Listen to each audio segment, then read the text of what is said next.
We begin with breaking news this morning. The community has lost their fight to save a 300-year-old tree in Chatham County. WSAV's Tyler Nicole joins us now live from the scene on Little Neck Road with more. Good morning, Tyler. Good morning, Kim. It has been a very emotional morning for environmental activists and tree lovers all around because, like you said, right behind me used to stand a 300-year-old live oak tree. And I'm going to get out of the way so you can see the destruction going on behind us of them removing that tree. Now, I'm going to give you a little comparison of what 300 years means. For perspective, America is going to be celebrating 250 years of being a country this year. So this live oak tree that used to stand right here is older than our country. Now, the community last week gathered together to save the tree, and they even got it deemed as a public landmark so that it would not be able to cut down. But as we see today, that is not the case. Now, owner of the property, Jim, tells me that he wasn't even made aware that this was going to be happening today. He just heard trucks backing up into his yard this morning, and when he came out, he saw Georgia Power getting ready to cut down the trees. There's Georgia State Patrol all around here for the safety of Georgia Power workers as well, and also a couple of people out here protesting how they feel about this 300-year-old tree and also now a public landmark being cut down.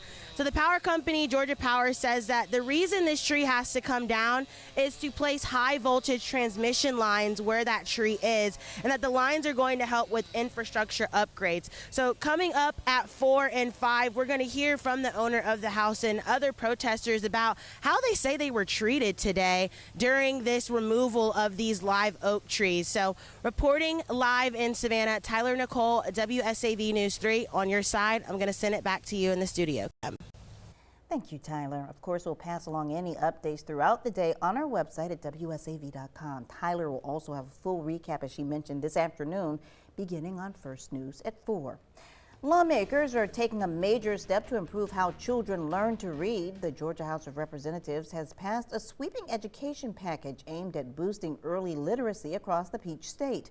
House Bill 1193, also known as the Georgia Early Literacy Act, would require full-time literacy coaches in all K-3 schools, making kindergarten mandatory and requiring teachers to use a phonics-based science of reading approach. Lawmakers say the changes come as Georgia ranks near the bottom nationwide in reading levels, and they hope these steps will help students read on grade level by 3rd grade. Lawmakers also passed a separate bill targeting cell phone use in high schools, requiring districts to set clear rules for student devices on campus. Both now head to the Georgia Senate. Well, the Savannah Black Heritage Festival continues tonight with a unique event developed by Savannah State University students to help encourage dialogue about the past, present, and future.